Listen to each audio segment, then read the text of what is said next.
అందరికీ నమస్కారం. ఈరోజు మాజీ సీఎం జగన్మోహన్ రెడ్డి గారు ప్రతిపక్ష హోదా కోసం ఒక స్పీకర్ గారికి లెటర్ పంపించడం జరిగింది. అందులో భాగంగా ఆర్టికల్ 208 ప్రకారము 10% టోటల్ స్ట్రెంత్లో ఉండాల్సిన అవసరం లేదని చెప్పారు. ఈరోజు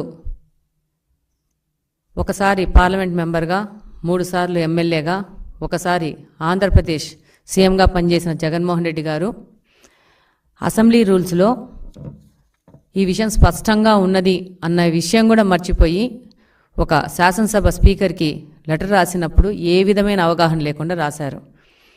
రూల్ నెంబర్ 56లో క్లాజ్ నెంబర్ సిలో క్లియర్గా రాసింది 1/10 టోటల్ స్ట్రెంత్లో ఉంటేనే ప్రతిపక్ష హోదా వస్తుందని. ఈరోజు జగన్మోహన్ రెడ్డి గారు తన యొక్క వైఫల్యాలకి రకరకాల కారణాలు చూపడం మొదలుపెట్టారు. ఈరోజు ప్రజలకు మొహం చూపించే లేక, ధైర్యం లేక మొన్నటి వరకు ఈవీఎంలు కారంగా ఓడిపోయానని, ఈరోజు ప్రతిపక్ష హోదా ఉంటేనే అసెంబ్లీకి వస్తాననే విధంగా ఆయన లెటర్ రాశారు. ఇదే సీఎం గారు ఈరోజు ఎక్స్-సీఎం గారు కడప పార్లమెంట్లో ఉన్న 7 స్థానాల్లో పులివెందుల కాన్స్టిట్యున్సీ నుంచి గెలిచారు. మేము కడప అసెంబ్లీ నుంచి గెలిచాం. మన ఇద్దరి పని ఏంటంటే ప్రజా సమస్యల కోసము పోరాడము, ప్రజా సమస్యలు తీర్చే విధంగా మనం పని చేయాలి.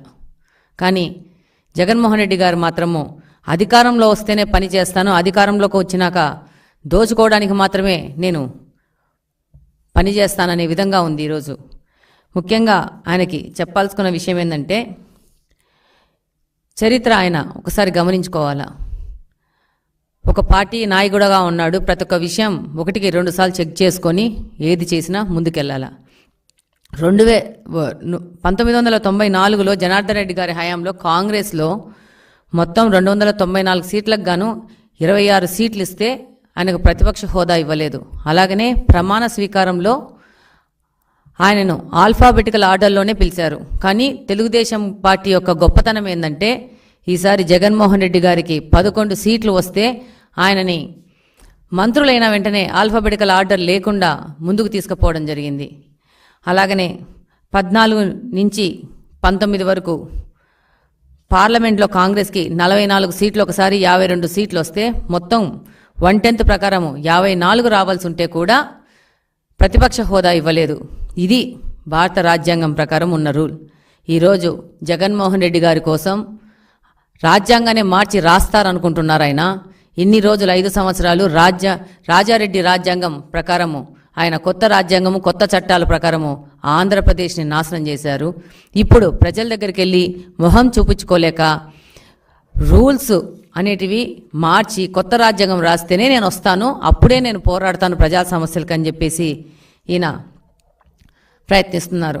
అసలు జగన్మోహన్ రెడ్డి గారు ఆ రోజు స్పీకర్ ఎన్నికలో సాంప్రదాయం ప్రకారం వచ్చి స్పీకర్ని ఆయన స్థానం దగ్గర తీసుకొచ్చి ఆయన్ను మర్యాదపూర్వకంగా వెళ్లాల్సిన సాంప్రదాయం అన్నది. కానీ ఆయన ఆ రోజు కూడా గైర్హాజరయ్యారు.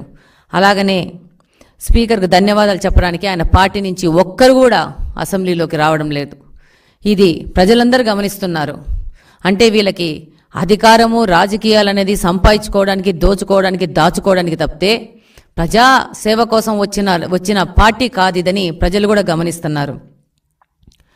ఈరోజు లెటర్ ఇచ్చి తను రాకుండా ఉండడానికి ఒక సింపతి డ్రామా ఆడి ప్రజల దగ్గరికి వెళ్ళాలన్న ఒక ఆలోచన తప్పితే, ఈరోజు నువ్వు ఒక ఎమ్మెల్యే, నేను ఒక ఎమ్మెల్యే, మనం ఇద్దరం వెళ్ళి రాష్ట్రం మన కాన్స్టిట్యున్సీలో ఉన్న సమస్యల మీద పోరాడి అక్కడున్న సమస్యలు పరిష్కారానికి మాత్రమే మనకు ఓట్లేశారు ప్రజలు. ఆ విషయం మీరు గమనిస్తే బాగుంటుంది. ఈరోజు మీరు అన్నీ మర్చిపోయినారు. ఆ రోజు 2019లో 23 సీట్లు వచ్చిన తెలుగుదేశం పార్టీలోంచి 6 మంది శాసనసభ్యులను పీకేస్తే ప్రతిపక్ష హోదా కోల్పోతుంది తెలుగుదేశం పార్టీ అనేసి ఆ రోజు అందరి మధ్యన రికార్డులో ఉంది మీరు మాట్లాడిన మాటలు. అలాగనే మీ యొక్క క్యాబినెట్లో పనిచేసిన పేర్ని నాని అనే వ్యక్తి ద్వారా 6 మందిని తెలుగుదేశం లో గెలిచిన ఎమ్మెల్యేలని గుంజాలని మీరు ప్రయత్నం చేసిన మాట వాస్తవం కాదా? ఆ రోజు తెలుగుదేశం పార్టీకి ప్రతిపక్ష హోదా లేకుండా వాళ్ళని చెయ్యాలని ఒక దుర్మార్గమైన ఆలోచన చేసిన మీరు ఈరోజు ప్రతిపక్ష హోదా మీద మీరు అసెంబ్లీకి రాకుండా ఉండడానికి నెట్టడం జరుగుతూ ఉంది. ఆ రోజు తెలుగుదేశం పార్టీ 4 సభ్యులు వెళ్ళినా కూడా 19 సభ్యులతో ప్రతి ఒక్క అసెంబ్లీ సెషన్కి వెళ్ళడం జరిగింది. ప్రజా సమస్యల మీద పోరాడడం జరిగింది. ఒకవేళ మీరు ఏ విధమైన అవమానాలు చేసినా దాన్ని భరిస్తూ ప్రజల పక్షాన్ని నిలబడడం జరిగింది తెలుగుదేశం పార్టీ. అలాగనే 14 నుంచి 19 వరకు మీరు ప్రతిపక్షంలో ఉన్నప్పుడు రాకపోతే మా యొక్క తెలుగుదేశం ఎమ్మెల్యే ప్రజా సమస్యల మీద పోరాడడం జరిగింది. మీకు బాగా తెలుసు, గౌతు శిరీష గారు ఆఫ్షోర్ ప్రాజెక్టుకు నిధులు ఇవ్వకపోతే నిరసన కూడా చేశారు. ఈ విధంగా మాకు మా నాయకుడు మీరు ప్రతిపక్షం లేకపోయినా కూడా పోరాడాల నుంచి 14 నుంచి 19 వరకు మాతోనే క్వశ్చన్స్ వేయించుకొని మాతోనే పరిష్కార మార్గంగా పోరాటాలు చేపించారు. ఈరోజు మీరే పరిస్థితిలో వస్తున్నారంటే మీకున్న 11 మంది ఎమ్మెల్యేలను అసెంబ్లీకి పోకుండా ఇలాంటి చొడ్డులు చెప్పి ప్రజా సమస్యలకు దూరం పెట్టి ప్రజా సమస్యలకు పోరాడే విధంగా లేకుండా మీరు మీ పార్టీని చూసుకుంటున్నారు. అలాగనే ఈరోజు మీకు వచ్చిన 11 సీట్లు అనేటివి ఈ 5 సంవత్సరాలు మీరు ప్రజలకు వ్యతిరేకంగా పరదాలు కట్టుకొని దురహంకారంతో చేసిన పాలనకు వాళ్ళు రెఫరెండం ఇచ్చారు. ఇది గమనించుకొని కనీసం ఇప్పటి నుంచైనా కానీ ప్రజలకు సేవ చేసే విధానంగా మీరు ముందుకొచ్చి అసెంబ్లీలో ప్రజలకు ఉన్న సమస్యల మీద గలమెత్తితే బాగుంటుంది. అంటే మీరు అసెంబ్లీలోకి రావడానికి ఓన్లీ ముఖ్యమంత్రి అయితేనే వస్తారా? ముఖ్యమంత్రి స్థానంలోనే ఉంటే వస్తారా? అంటే మీకు ఓట్లేసింది ముఖ్యమంత్రి స్థానంలోకి ఎక్కడానికే ప్రజలు అనుకుంటున్నారా? మనకు ఓట్లేసింది మన నియోజకవర్గంలో ప్రజలు మనకు సేవ చేయడానికి మాత్రమే ఓటేశారు. దాన్ని మీరు ఉపయోగించుకొని మీకు మేము విన్నవించుకుంటున్నాము, పులివెందల్లో ఉన్న సమస్యల మీద మీరు గలమెత్తి అసెంబ్లీకి వచ్చి పోరాడితే బాగుంటుందని నేను చిన్న విన్నపం చేసుకుంటున్నాను.